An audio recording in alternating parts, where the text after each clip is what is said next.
विषयावर या ठिकाणी विचार प्रकट केले त्याबद्दल पुनश्च आपले धन्यवाद. गुरु आज्ञा पाळून शिष्य सिद्ध पुरुष झाले, गुरु विश्वास मैशियाचा स्वामी असे उद्गारले, गुरु विश्वास मैशियाचा स्वामी असे उद्गारले. तर पुढील पुष्प गुंफण्यासाठी आमंत्रित करतो, ज्यांच्या व्याख्यानासाठी आपण सर्वजण आतुरतेने वाट पाहत आहात अशा भगवान श्रीकृष्ण महाराजांची विलक्षणता अशा महत्त्वपूर्ण विषयावर प्रकाश टाकण्यासाठी येत आहेत परमपूज्य परम आदरणीय परमश्रद्धेय महंत श्री संतराज बाबाजी बिडकर यांना टाळ्याच्या गजराने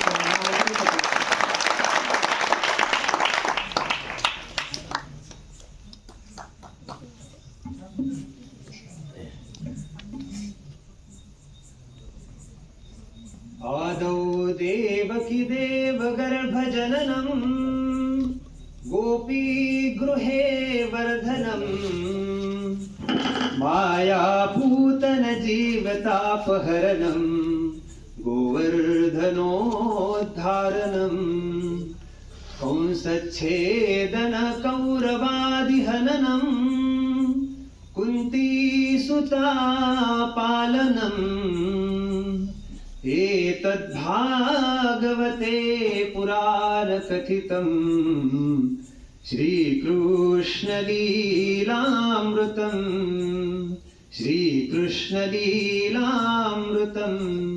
भगवान श्री कृष्णचंद्र महाराज की जय.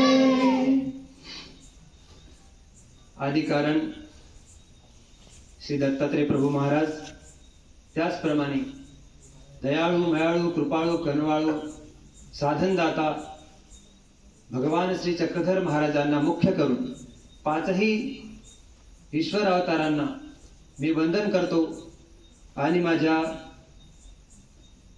जो विषय आहे त्या विषयाला सुरुवात करतो. आजची आपली ही जी व्याख्यानमाला आहे या व्याख्यानमालेला सुरुवात होऊन 20 वर्ष झालेली आहे आणि 21व्या वर्षामध्ये आज ही आपली व्याख्यानमाला पदार्पण करते आहे. याविषयी एक वाक्य आहे काव्य. कवी म्हणतात की इवलेसे रोप लाविले द्वारी त्याचा वेलू गेला गगनावरी. अशा प्रकारे या 20 वर्षापूर्वी लावलेल्या शारदीय व्याख्यानमाला रूपी रोपट्याचा आज मोठा वेल झालेला आहे आणि त्या वेलाला जसे मोठा वेल झाल्यानंतर त्याला विविध फळं फुलं लागतात आणि त्याच्या फळाफुलांनी सुगंधित फळाफुलांनी सर्वजण त्या फळाफुलांचा आस्वाद घेऊन हर्षित होतात.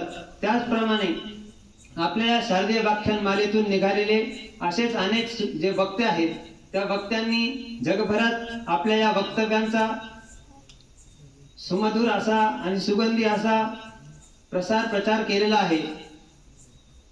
याचप्रमाणे आपल्या या शारदीय व्याख्यानमाला रूपी रोपट्याचे जनक आपणा सर्वांचे श्री गुरुवर्य प्रिय श्री गुरुवर्य, ज्यांच्या बाबतीत सांगायचं म्हटलं तर तया ज्ञानियाचे दर्शने पापा होती पुरश्चरणे तयाचा अवहेरण करावा कवने भलतेन वंदावे. अशा प्रकारे आपले आचार्य प्रवर श्री गुरुवर्य श्री मोठे मामाजी या संपूर्ण शारदीय व्याख्यानमालेचे अध्यक्ष सर्व मामाजींच्या चरणी मी वंदन करतो. मामाजींच्या बाबतीत एवढं म्हणेल, ना हिरे मांगू ना मोती मांगू, ना हीरे मांगू ना मोती मांगू ना मांगू भंडार, श्री मामाजी जैसे श्री गुरुजी मिले यही ईश्वर का आभार, यही ईश्वर का आभार. माझा जो विषय आहे त्या विषयाचं नाव म्हणजे भगवान श्रीकृष्ण महाराजांची विलक्षणता. भगवान श्रीकृष्ण महाराजांची विलक्षणता.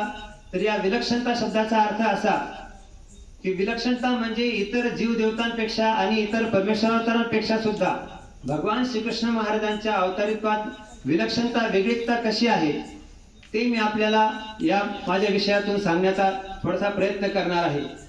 तर भगवान श्रीकृष्ण महाराजांच्या बाबतीत बोलायचं म्हटलं तर जितकं विलक्षणतेच्या बाबतीत बोललं तितकं कमीच आहे. श्रीकृष्ण महाराजांचं संपूर्ण जीवन हे अनेक विविध विलक्षणतांनी ओतप्रोत असं भरलेलं आहे.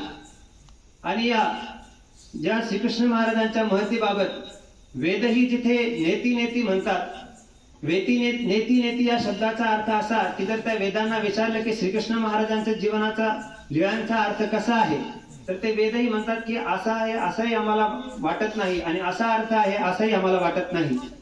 म्हणजे जिथे वेद सुद्धा कानाला हात लावून निशब्द होतात, अशा प्रकारे श्रीकृष्ण महाराजांच्या लीळा या अगम्य आहेत.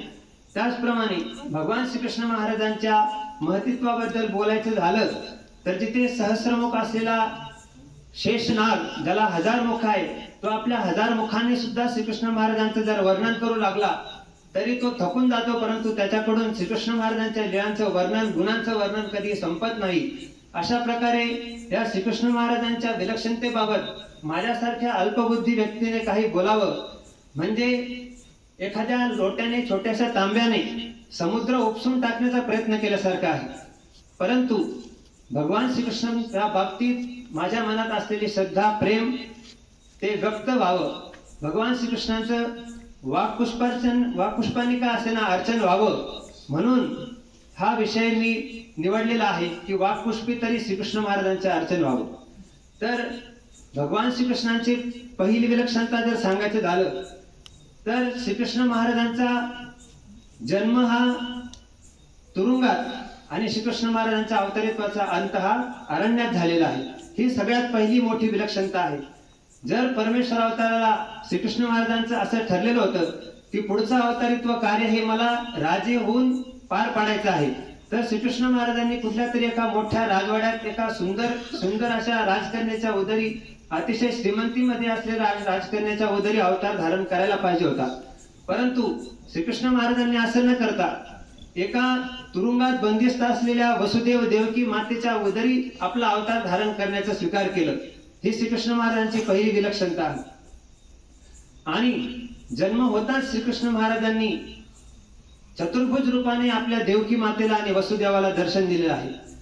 आमचे स्वामी म्हणतात की पूर्वी श्रीकृष्ण चक्रवर्ती विज्ञान शक्ती खेळत नले, पाठी ज्ञान शक्ती स्वीकारली.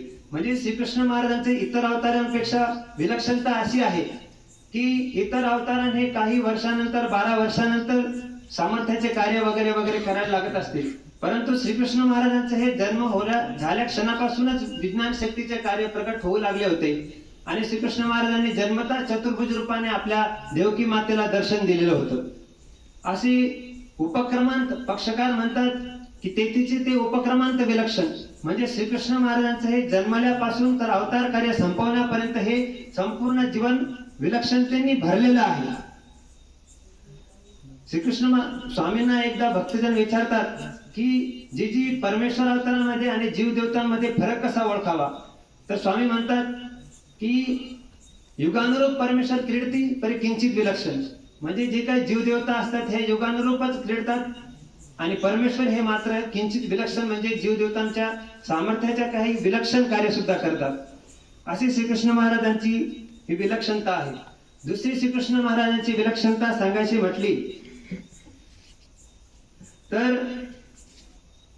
श्रीकृष्ण महाराजांनी संपूर्ण सामर्थ्य असताना, संपूर्णपणे समर्थ असताना सुद्धा प्रत्येक वेळेला आपल्या सामर्थ्याचा, शक्तीचा उपयोग केला नाही.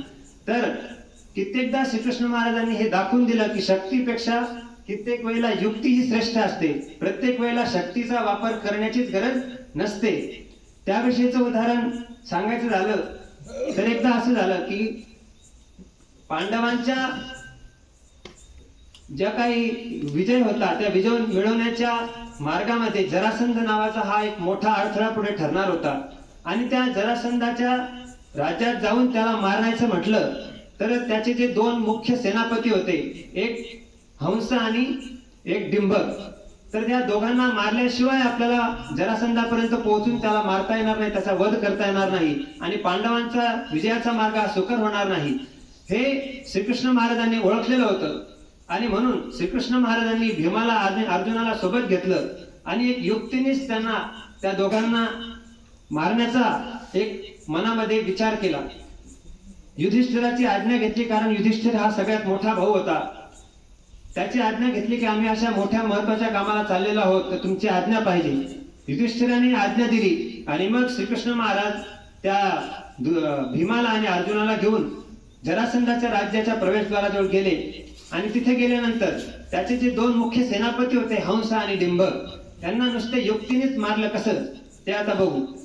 तर श्रीकृष्ण महाराज त्या हंस आणि डिंभक या दोघांची इतकी मैत्रत्व होतं की त्याच्यापैकी दोघातला एक कोणी जरी सरला असं त्या दुसऱ्याला जर कळलं तर तो दुसरा स्वतःहूनच आपला आत्मघात करून घेईल. इतकं त्या दोघांचं एकमेकावर प्रेम होतं आणि ही गोष्ट श्रीकृष्ण महाराजांना माहिती होती. म्हणून श्रीकृष्ण महाराजांनी काय केलं, आधी त्या डिंबकाकडे गेले. त्या डिंबक सेनापतीकडे गेल्यावर त्याला श्रीकृष्ण महाराज म्हणतात, अहो हंस तर आज मारला गेला. असं म्हटल्याबरोबर त्या डिंबक सेनापतीने काहीही मागचा पुढचा विचार न करता, काहीही शहानिशा न करता, की हंस नावाचा पक्षी सरलेला आहे एखादा, की हंस नावाचा माझा मित्र ठरलेला आहे, हे त्याने माहिती न घेता सरळ त्याला तो धक्का सहन झाला नाही आणि त्याने त्या नदीमध्ये आपलं उडी टाकली आणि आपला देहत्याग केला. अशा प्रकारे न काही बोलताच एका योद्ध्याचा तर पराभव म्हणजे वध झाला होता. आणि मग श्रीकृष्ण महाराज, भीम आणि अर्जुन त्या हंसाकडे गेले, जो हंस नावाचा सेनापती होता. मग त्या हंस सेनापतीकडे गेल्यावर त्या हंस सेनापतीला श्रीकृष्ण महाराज म्हणतात की अहो, आज तुमचा जो डिंबक आहे मित्र, तुमचा जिवलग, तो जिवलग मित्र आज मारला गेला. आणि मग तो म्हणतो की आम्ही त्याला हे सांगितलं होतं कोणीतरी की हंस मेला, परंतु हंस नावाचा पक्षी मेलेला होता, तुम्ही मेलेले नव्हते. आणि परंतु त्यांनी इतकं तुमच्यावर त्याचं प्रेम आतोनात होतं की त्यांनी कुठलाही विचार विमर्श शोधणी न करता सरळ त्या नदीमध्ये उडी घातली आणि आपला देह सोडला. इतकं त्याचं तुमच्यावर प्रेम होतं. आणि का हो, तुम्हाला तर हे सांगितलं तरी तुमच्या मित्रांनी तर तुमच्या नुसतं मेल्याचं ऐकताच त्यांनी आत्मघात करून घेतला, आणि तुमचं असं काय प्रेम? एवढं तुम्हाला त्याच्या बाबतीत सांगितलं की तो सरला मेला, तुमच्या नुसतं मेल्याची बातमी ऐकली तरी, आणि तर तुम्ही मात्र ऐकून तुम्हाला काहीच फरक पडत नाही. काय मित्र तो कामाचा असेल, याला काय प्रेम म्हणतात का? काय अर्थ नाही, खोटं आहे सगळं तुम्ही. असं म्हटल्याबरोबर त्या हंस जो सेनापती होता त्याला सुद्धा त्याचा विरह सहन झाला नाही आणि त्याने सुद्धा शस्त्र काढून स्वतःचा आत्मघात करून घेतला. अशा प्रकारे त्यानंतर श्रीकृष्ण महाराजांनी आपले हात झटकले आणि श्रीकृष्ण महाराज म्हणतात, चला, न शक्तीचा वापर करताच दोन्ही महान बलाढ्य एका योद्ध्यांचा युक्तीने कसा पराभव करता येतो हे श्रीकृष्ण महाराजांनी त्या आपल्या युक्तीद्वारे दाखवून दिलं की शक्तीपेक्षा युक्ती ही बऱ्याच वेळेला श्रेष्ठ ठरते. दुसरं उदाहरण सांगायचं झालं, शक्तीपेक्षा युक्तीने कसं बरेच युद्ध जिंकता येतात, तर त्या बाबतीत एकदा असं झालं की महाभारताचं युद्ध चालू होतं आणि कधी नव्हे तो त्या युधिष्ठिराला सुद्धा खुमखुमी आली की आपण सुद्धा आज रणांगणामध्ये जाऊन युद्ध केलं पाहिजे, वीरांना मारलं पाहिजे, लढलं पाहिजे, शौर्य दाखवलं पाहिजे. आणि मग दुर्योधन कोणालाही सोबत न घेता तसाच डायरेक्ट तिकडे त्या महाभारताच्या युद्ध प्रसंगावर तिथं कुरुक्षेत्रावर लढण्यासाठी गेला. आणि मग योगायोगाच असा झाला की सर्वात महान कौरवांच्या बाजूने असणारा जो योद्धा कर्ण, त्या कर्णाच्याच नेमका समोर जाऊन पोहोचला. कर्णच त्याच्या समोर आला आणि मग कर्णाचा सुद्धा आनंद झाला की अरे वा, आज तर साक्षात युधिष्ठिर ज्येष्ठ बंधू युद्धाला लढायला. आणि मग कधी नव्हे तो युधिष्ठिर सापडला म्हणून सगळा त्याने रोष त्या युधिष्ठिरावर काढण्याचा सुरुवात केली आणि त्या इतक्या बाणांचा वर्षाव त्या कर्णाने त्या युधिष्ठिराच्या अंगावर केला की त्याला पळता भुई थोडी करून सोडलं. युधिष्ठिराचा रथ मोडून टाकला, त्याच्या अंगावर बाणांच्या इतक्या जखमा झाल्या की कुठं कुठं बाण लागल्या आणि कुठं कुठून रक्त निघतं हे सुद्धा युधिष्ठिराला लक्षात येईना. आणि मग युधिष्ठिराने शेवटी पळता भुई थोडी होऊन त्यांनी आपला रथ परत फिरवला आणि आपल्या छावणीच्या दिशेने तो पळून जाऊ लागला. अशा प्रकारे पळून जात असताना पुन्हा कर्णाने त्याला मागून त्याचा अपशब्द बोलून त्याचा अपमान करायला सुरुवात केली. का अरे पळपुटा चालला पळून, कशाला आले युद्ध करायला आणि चालले म्हणे राज्य मिळवायला दुर्योधनाच्या विरोधात. माझ्यासारखा कर्ण महायुद्ध असताना तुमची काय जिंकण्याची शक्य आहे. आणि असं पळपुटा म्हटल्यानंतर युधिष्ठिराला ते फार जिव्हारी लागला आणि युधिष्ठिर आपल्या छावणीमध्ये परत आला. छावणीत परत आल्यानंतर त्याच्या मागोमाग काही वेळातच अर्जुन येऊन पोहोचला. आणि मग आल्यानंतर युधिष्ठिराला असं वाटलं की माझा अपमान झालेला आहे पाहून अर्जुनाला सहन झाला नाही आणि अर्जुनाने लगेच त्या कर्णाचा वध केलेला आहे युद्धामध्ये आणि मग तो मला खुशखबर देण्यासाठी आलेला आहे. असं म्हटल्यावर युधिष्ठिराने अर्जुनाला विचारलं की वा, तू खूप छान केलंस, असाच भाऊ पाहिजे, तू लगेच माझा अपमानाचा बदला घेण्यासाठी त्या कर्णाचा वध केलास. कर्ण म्हणतो, दादा माझी कर्णाची आज काही सकाळपासून भेटच नाही, मग तुम्ही इथं कशाला आला? तर म्हणे, अहो तुम्ही तिथं युद्धाच्या भूमीवर दिसले नाही, मग दादा कुठे आहेत म्हणून तुमची काळजी वाटली म्हणून मी इकडे छावणीमध्ये परत आलेलो आहे. आणि असं म्हटल्यानंतर जेव्हा युधिष्ठिराला लक्षात आलं की कर्णाने ज्याने माझा इतका अपमान केला तो अजून जिवंत आहे, असं म्हटल्यावर त्या युधिष्ठिराचा फार पायाची आग तळपायाची आग मस्तकात गेली. त्याला ते सहन झालं नाही आणि तो अर्जुनाला नको नको ते बोलून गेला. म्हणता की काय कामाचे तुमच्यासारखे भाऊ एवढे मोठे महान योद्धे म्हणून मिळवता आणि तुमच्या ज्येष्ठ बंधू असलेल्या धर्मराजाचा युधिष्ठिराचा त्या कर्णाने इतका म्हणजे पराभव केला, त्याने बाणांचा वर्षाव करून माझा हाल केले आणि मला पळता भुई थोडी करून सोडला, माझा इतका अपमान केला, नको नको ते नालायकाने मला त्या शिव्या दिल्या आणि तुम्ही नुसतं तोंड घेऊन माझ्याकडे परत आलास, काय कामाचं तुझं ते शौर्य, काय कामाचं तुझं ते धनुर्विद्या, टाकून दे तुझे ते जे गांडीव धनुष्य आहे जाळून टाक, नाही तर ते चोराला देऊन टाक, नाही तर कुठं फेकून दे, काही कामाचं नाही. असं म्हटल्यानंतर त्या अर्जुनाला ते काही सहन झालं नाही आणि त्याला आपली प्रतिज्ञा आठवली आणि त्याने आपली सुरी काढली आणि लगेच तो युधिष्ठिराच्या अंगावर धावून गेला. सोबत श्रीकृष्ण महाराज होते. श्रीकृष्ण महाराजांनी लगेच अर्जुनाला म्हटलं, अरे अरे मूर्ख, काय करतोस, स्वतःच्या भावाला कुठं चाललास मारायला. तेव्हा अर्जुन म्हणतो, देवा माझा काही पर्याय नाही, इलाज नाही. ते म्हणजे कसं काय, माझी अशी म्हणे प्रतिज्ञा होती, ज्यावेळी मला गांडीव धनुष्य प्राप्त झालं त्याच वेळी माझं त्या धनुष्यावर इतकं प्रेम होतं निर्माण झालं की मी त्याच वेळेला प्रतिज्ञा घेतली होती की जो कोणी माझ्या या गांडीव धनुष्याचा कधी अपमान करेल त्याच क्षणी मी त्याचा शिरच्छेद करेल. आणि आता ह्या माझे दादा जे आहेत युधिष्ठिर, ते माझे ज्येष्ठ बंधू आहेत, मला अतिशय प्रिय आहेत, जीवापाड प्रिय आहेत, माझं अतिशय प्रेम आहे त्यांच्यावर. परंतु एकीकडे माझी प्रतिज्ञाही आहे आणि मी प्रतिज्ञेपासून कधी परत फिरत नाही. त्यामुळे आता माझा इलाज नाही, मला दादांचा शिरच्छेद करणं हे कर्म प्राप्त आहे. असं म्हटल्यानंतर श्रीकृष्ण महाराज प्रश्नात पडले. म्हटले की आता जे कौरवांना जमलं नाही ते तूच करून टाक, आपसातच तुम्ही झुंजून मारा, म्हणजे कौरवांना आपोआपच सोपं झालं. मग श्रीकृष्ण महाराज म्हणतो, आता काय करणार, माझी तर प्रतिज्ञा आहे अशी. श्रीकृष्ण महाराज म्हणतात, थांब, तुला जे काय करायचं ते कर, आता प्रतिज्ञाच घेतलेली आहे. तुम्हाला कुरुवंशांना प्रतिज्ञा करायची एवढी घाई काय असते मला हे काही कळत नाही. काही झालं की तुम्ही उठता सुटता प्रतिज्ञा करता, काही झालं नाही की मी अग्निकाष्ट खाई, काही झालं की मी अग्नी प्रवेश करत, काय तुमच्यामध्ये काय आहे पहिल्यापासून मला काही कळत नाही. पण चला, आता तू प्रतिज्ञा केलेलीच आहे, तर इलाज नाही त्याला, तू तुझ्या दादाचा शिरच्छेद केलाच पाहिजे. परंतु शास्त्रामध्ये एक असा उपाय मार्ग सांगितलेला आहे, ते काय ऐकून घेशील का. अर्जुन म्हणतो, काय उपाय सांगितलेला आहे. श्रीकृष्ण महाराज म्हणतात, शास्त्रामध्ये असं सांगितलेलं आहे की जर एखाद्याचा वध करायचा असेल परंतु तो वध न करता त्याची जर निंदा जरी खूप केली तरी ती निंदा सुद्धा शास्त्रामध्ये वधासारखीच मांडल्या गेलेली आहे.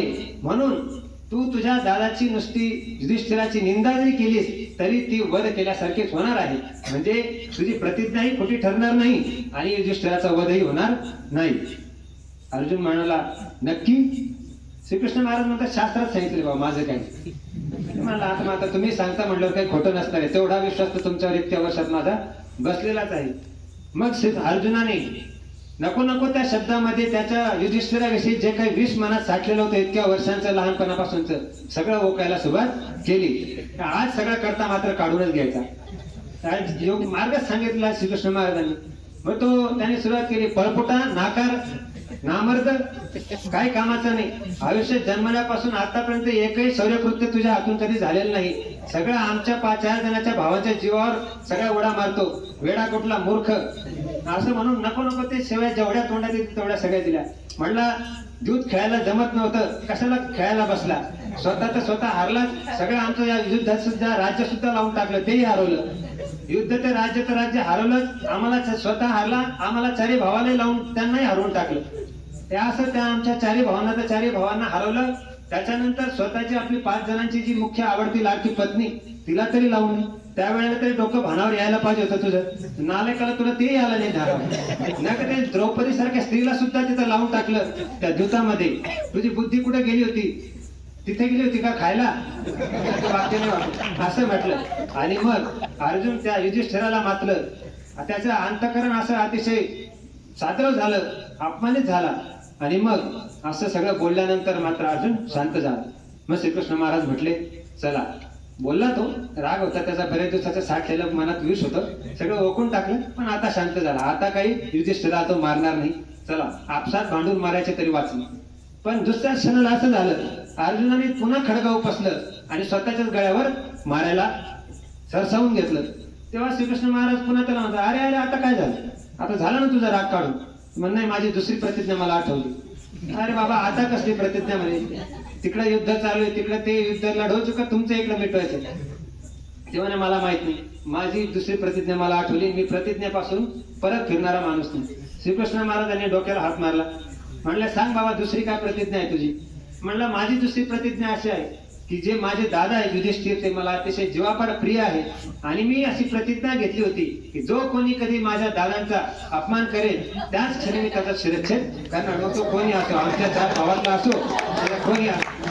असं म्हटल्यानंतर श्रीकृष्ण महाराज म्हटले बरं झालं बाबा, आता त्याला मारायचं सोडून त्याला वाचवलं, आता तू स्वतः मर. म्हणजे जे काही सगळ्या कौरवांना इतके दिवसापासून जमत नाहीये ते तू स्वतःला मारून घे, म्हणजे तू संपला, म्हणजे कौरव पांडव संपले. तुझ्या जीवावर तर सगळे युद्ध चालू आहे, आणि मग तूच जर असा मरून गेलास तर आपोआपच युद्ध जिंकले. म्हणजे तू राहतो पांडवांचं युद्ध सेनेत आणि काम कोणाचं करतोय? कौरवांचं. म्हणजे तू इकडे स्वतःला मारून घेणार म्हणजे विजय कोणाला मिळून देणार? आपोआपच स्वतःच्या हातानेच विजयाची माळ कौरवांच्या गळ्यात घालणार. हे कोणतं तुझं हुशारपण आहे?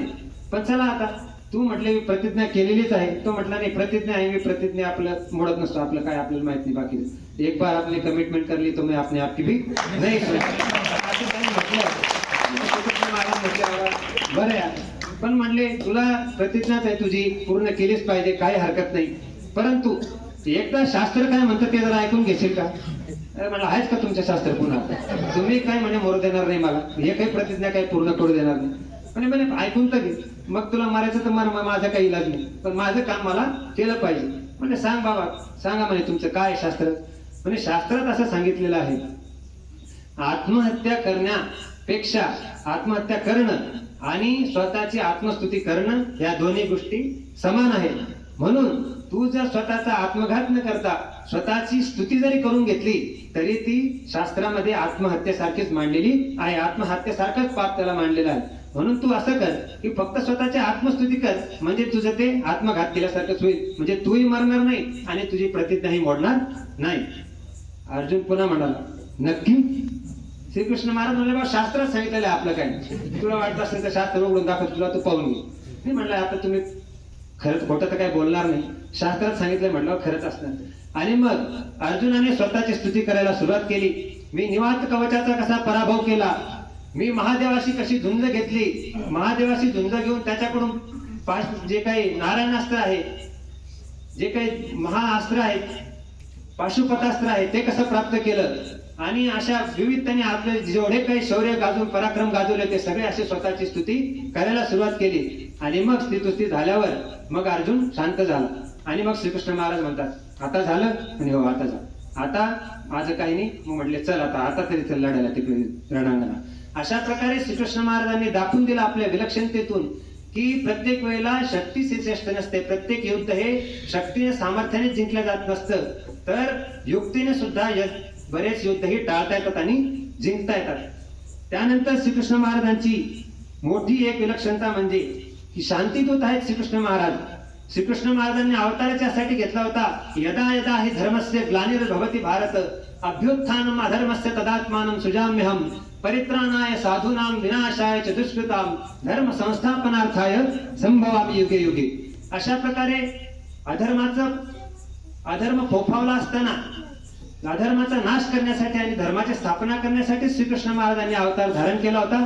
कारण कौरव हे अतिशय माजलेले होते, पांडवांच्या हक्काचं असलेलं राज्य हे पांडवांना द्यायला तयार नव्हते. आणि शेवटचा एक प्रयत्न म्हणून की श्रीकृष्ण महाराजांना माहिती होतं की पुढे किती मोठा महाभारताचं जर युद्ध झालं तर किती मोठा नरसंहार होणार आहे, किती मोठा वर्णसंकर होणार आहे, हे श्रीकृष्ण महाराज जाणून होते. आणि शेवटचा एक प्रयत्न करावा म्हणून पांडवांच्या सोबत श्रीकृष्ण महाराजांनी चर्चा केली. पांडव म्हटले की नका जाऊ द्या, पूर्ण राज्य दुर्योधन आम्हाला देणार नाही हे आम्हाला कळून आलेलं आहे, परंतु शेवटचा प्रयत्न म्हणून तुम्ही आमच्या बाजूने एक प्रस्ताव असा घेऊन जा दुर्योधनाकडे की आम्हाला फक्त अर्ध राज्य दे. अर्ध राज्य जर द्यायला तो तयार झाला नाही तर त्याला म्हणावं कमीत कमी इंद्रप्रस्थाचं राज्य तरी तेवढं आम्हाला दे. आणि तेही जर एक तर राज्य द्यायला तयार झाला नाही तर आमच्यासाठी आपण फक्त आमच्या वतीने 5 गाव फक्त मागून घ्या. ते 5 गाव जरी त्यांनी आम्हाला दिले तरी आम्ही त्यामध्ये आनंदाने खुशीने राहू, समाधानाने राहू. असा शेवटचा एक प्रयत्न करण्यासाठी मग श्रीकृष्ण महाराज दुर्योधनाकडे गेले. दुर्योधनाच्या सभेत गेलेले असताना श्रीकृष्ण महाराजांनी दुर्योधन तिथे धृतराष्ट्र, भीष्म, द्रोण, कृपाचार्य सगळे महान महान योद्धे राज्यसभा बसलेले असताना श्रीकृष्ण महाराजांनी तिथे शांतीचा प्रस्ताव मांडला. श्रीकृष्ण महाराज म्हणाले की पांडवांचं राज्य हे मुळात पांडवांच्या अधिकाराचं आहे. हे संपूर्ण राज्य तुम्ही त्यांना बिनायुद्धाचं देऊन टाका, हे अनिती आहे. परंतु दुर्योधनाने ते ऐकलं नाही. दुर्योधन म्हणतो मी त्यांना राज्य देणार नाही. मग श्रीकृष्ण महाराज म्हणतात की ठीक आहे, नाही संपूर्ण राज्य तर एकटं इंद्रप्रस्थ तरी त्यांचं बांधलेलं आधीचं जे होतं त्यांना देऊन टाक. परंतु दुर्योधन म्हटला की नाही, मी इंद्रप्रस्थ एकटं सुद्धा देणार नाही. त्यानंतर श्रीकृष्ण महाराजांना मात्र राग यायला लागला होता की किती हा आतताईपणा, किती हा म्हणजे उद्धटपणा आहे. परंतु शेवटचा प्रयत्न म्हणून श्रीकृष्ण महाराज त्याला म्हणाले की जाऊ दे, पांडवाच्या वतीने मी 5 गाव फक्त मागतो. ती 5 गावं जरी तू दिलीस तरी पांडव हे आनंदाने राहतील, तुमच्याशी कुठलाही वैरभाव मनात बाळगणार नाही. मग त्यावेळेला ही मात्र दुर्योधनाने आपली सगळी नीती सोडून दिली आणि तो श्रीकृष्ण महाराजांना म्हणाला की सूच्यग्रम नैव दास्यामि विना युद्धेन केशवा. म्हणजे हे श्रीकृष्ण, हे केशवा, 5 गाव तर काय, पण सुईच्या टोकावर मावेल इतकी जमीन सुद्धा मी युद्धाशिवाय पांडवांना देणार नाही. तुम्हाला जे करायचं ते करून घ्या. असं म्हटल्यानंतर मात्र श्रीकृष्ण महाराजांचा पर्याय झाला नाही. आणि मग श्रीकृष्ण महाराज आणि वर तो श्रीकृष्ण महाराजांना म्हटला, आदेश दिला त्याने की हे अरे सैनिकांनो, बांधा या गवळ्याला, टाका कारागृहामध्ये. त्यावेळेला मात्र शांतीदूत असलेल्या श्रीकृष्णांना क्रांतीदूत बनायला वेळ लागला नाही. आणि मग एका सिंह दिनकर नावाच्या कवीने एका आपल्या कवितेतून हा प्रसंग मांडलेला आहे. तो थोडक्यात मी आपल्याला सांगतो आणि आपले विचार संपवतो.